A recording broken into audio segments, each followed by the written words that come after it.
I have two quick questions. When are we going to hold legislators accountable for self-dealing? As we saw in the mining bill, several legislators admitted they own mines and then voted against the mining bills. That appears to be self-dealing, which in South Dakota codified law is a crime. When do we get to hold these legislators accountable? And when do we report them? The other part is real fast. Have you reached out to the federal candidates? Are you aware of what I did in D.C. to try to protect the Black Hills watersheds? And we start with Terry. Thank you. Just clarification, you reached out to the federal candidates on the mining. Is that what you're saying? Have you? You know what? I have not. Thank you for bringing that up. I have not spoken to the federal candidates about the mining issue. That's a good point. So just want to be straight about that. As far as people owning mines and self-dealing, I agree. If there's a conflict, they should excuse themselves from the vote. That is something we're going to have to deal with and look into more clearly. But thank you for bringing that up. I appreciate it.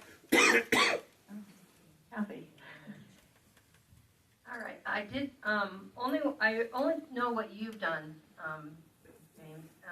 When you went to DC, you kind of told me what you were working on and what you were asking our federal people.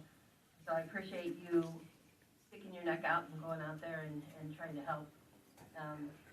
But on the people that I don't know who owns mines in the house, I have no idea. So hopefully. I don't, so I don't know, who does, and if they did, they should have, when it's conflict of interest, you step out and say, I'm sorry, I'm on the water board, I can't vote for this, I'm on, whatever. I'm high up on this, in this area. I've been on water boards before, but I'm not now, so, but water is another thing that we need to watch out for in this state, because this has not been a winter. So we have to worry about our water. But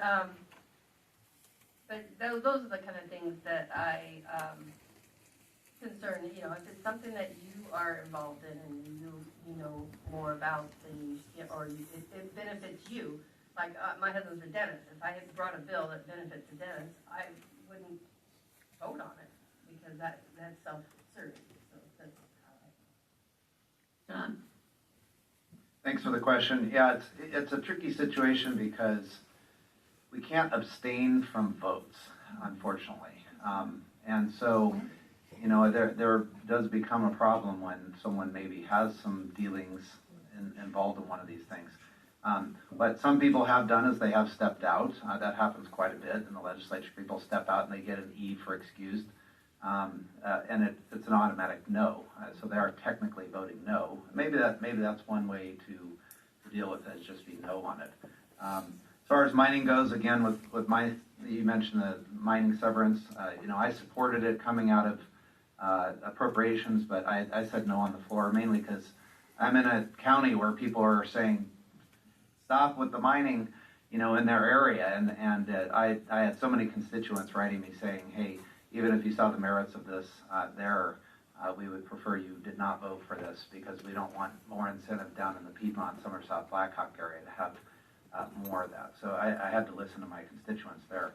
As far as the watersheds, there was a bill for water this year. I was in support of that, but I think some of that has to do with federal, as you mentioned, and I do think we should contact and tell our federal representatives about both of these issues and make sure that they're, honestly supporting or saying no on it if they're involved in it. So that's where I land on those. Questions from the audience?